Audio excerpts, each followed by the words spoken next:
Now, how would they use that? Well, what we know about Google is that they are doing DNA surveys from space.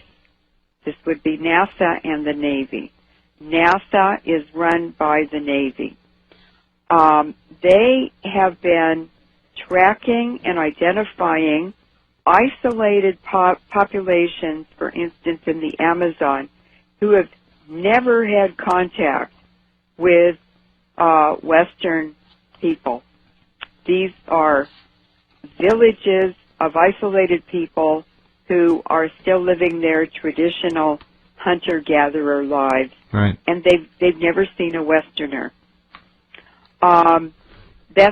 That's not just humans. They are also doing a global species survey, and I've been tracking this for 2 years and noticed that many new species are being discovered, and it seems to be on a grid system. So they're doing a survey from space, and they went down the west coast of South America and then came up the east coast, and now they're in Southeast Asia. And if you watch in the news, about once a week they come up with a new article and photos on new species they've discovered. This is part of the United Nations Agenda 21 program, which is to identify all species and to do a complete global inventory of humans and animals. And what David Rockefeller has said about Agenda 21 is that in the end we're going to have a chip on every person, and they will only be allowed to take out of the system what they put into it. In other words, if you work 12 hours a day, you're allowed to take 12 hours of something of value out of the system, but nothing more. That is total slavery. That is reducing humanity to being robots. That is eliminating spirituality. It's eliminating free choice. It's eliminating everything that makes us human beings. Do you agree? Sounds right to me. And so, what is going on? The J. Craig Venter Institute, which you sent me the article, right, has their mission as, quote, to forge new life forms, unquote. And they are also involved in manipulated computer code on DNA. What does this mean? Well, Dr. Helen Wallace from GeneWatch in 2002 said, we are in great danger, and she described this as a massive DNA database by the back door. Do you have any comments, Jeff? We have to take a break here, and we'll be back. This is a subject that is very difficult for the average person to accept. The article is up at Rense.com. I've forgotten the title of the article, Leuren. What is it? Oh, just a second. It's called White House Gives Go-Ahead for Elitists to Control DNA. That's right. Okay, I'm going to pull that December 20th. Yeah, I'll pull the article back up. Yeah. All right, stand by. We'll be back in just a minute. Okay, back with Leuren Moret. What interests me about this whole thing, Leuren, is and you do this all the time, and many of you listening do as well, you look into the background of the people, the principles, and find out what their roots are. And if you look into Venter's background, I mean, the guy is pretty well known. I mean, if you follow this whole issue of genetic mapping, Craig Venter is right there. He was actually charging people over $700,000 in the early 2000s, somewhere around there, to map their DNA and give them a map. $700,000. That's right. Now, what this does sociologically, of course, is it begins to set up a caste system here, which we already have. but this is a different way of doing it. And I don't know where it's all going to go, but it's clearly hurtling forward at a pace that is pretty damn scary if you understand the potential of control here, which is complete. I think I can explain where this is going to go. The J. Craig Venter Institute is a CIA and military operation. Well, no surprise there, of course. And anyone in science with money and status is supported by these vested interests, or they wouldn't get that money. They're giving the answers that the money interests want. And so what he's developing, or that institute is developing under his guidance, is the very software of life. And what they're doing is using computing, medicine, technology, and the police state to converge into basically what is creating a totalitarian scientific oligarchy. And their purpose is to get this information and use it in discriminatory programs where the rich benefit and the poor are impacted negatively by these programs. And the second part of that agenda is the depopulation initiatives. Now, a really good example about this biopiracy is the Indonesian health minister. Her name is Siti Badila Supari. And in 2007, she wrote a paper with 4 other researchers who worked for her, explaining why they had made the decision to halt the sharing of viral isolates of the avian flu in the Indonesian population. They no longer would share it with the World Health Organization. I remember that very well. 2007.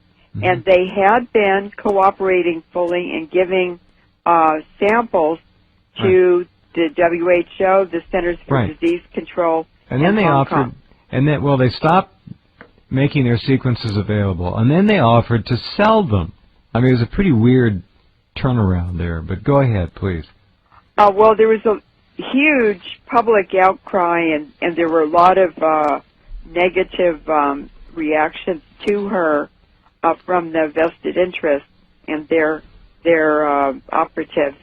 But she said, we have halted this sharing of the viral material because of exploitation of biological resources of third world countries, poorer countries. And so there they perceived it was a discriminatory program and it would be used against them, and they were correct. Right. And whether it was for depopulation or whatever it was, they knew money was behind it, and she was absolutely right. Doesn't the U.S. Navy have I guess it's will be a bioweapons lab in Indonesia? Oh, they probably have them all over the world, but I mean, there's one that's well known there, I'm pretty sure. The U.S. is pretty involved in Indonesia. That's why Obama went there on this last trip, this recent trip. But they're also talking about the Venter Institute. They're talking about a synthetic genome, or the ability to replicate entire organisms' hereditary history.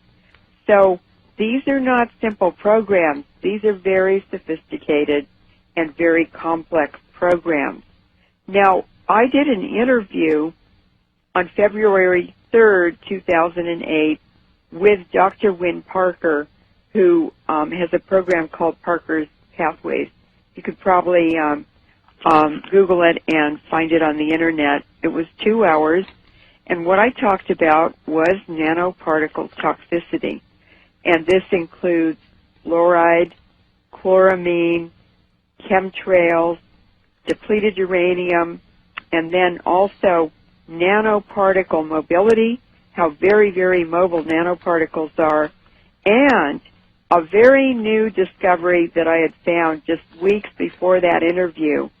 I saw all these press releases coming out, a flurry of them from the UC Berkeley campus, from the Lawrence Berkeley Lab, from the National Science Foundation, from the National Academy of Sciences, and I said, this has to be a huge discovery. And what it was, Jeff, was a laboratory on the UC Berkeley campus had demonstrated with a nanoparticle, they transmitted a well-known song to that nanoparticle, and they had a receiver to capture and replay that song that was transmitted from that nanoparticle. I remember hearing it. I remember hearing it. They had it up on YouTube, didn't they? Right, and it's still, I think, on the laboratory website at UC Berkeley.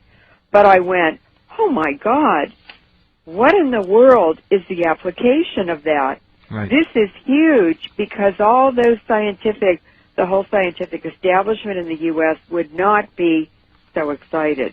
And so on the air, I was talking about depleted uranium and the tremendous affinity it has for the DNA and mitochondria, because uranium and phosphate structures just have they have a love affair all through the universe. And that means that when people are exposed to uranium particles from these wars in Iraq and Afghanistan and Yugoslavia, and by the way, it's over here in 2 weeks in the U.S., and we're inhaling it. Sure, all the time. It sticks to our DNA and our mitochondria that provide all the energy for the body. So I think we're taking a break. We are. You have good ears. They have also monitoring stations set up all around the world to track the spread of depleted uranium. They being, you know who they are. They know what's going on, exactly. And they know where every atom is. When this was first discovered by the U.S. military in 1943, well, American scientists discovered it, the decision was made not to use it for obvious reasons. Somebody made the decision to go ahead and use it against the people in Yugoslavia and then Iraq, knowing full well what would happen. And that's a party I would like to see brought to justice, whoever that was. Back in just a minute. Okay, back with Leuren Moret, talking about very big things that are going on right now as we speak at a very rapid rate. All right, Leuren, go ahead. We have one segment left already. It's fascinating. I know. So as I was sitting there describing all of this to Dr. Parker, and I was talking about HARP, this is all integrated into the HARP system, I knew that Dr. Parker, when Parker was not his real name, I knew he was a CIA scientist. I knew he'd worked for the U.S. government, for the Department of Defense, for the World Health Organization, and the UN at different times. And I knew that he was a microbiologist who had read proposals, grant proposals, research papers. He knew the whole field because he had to advise the government.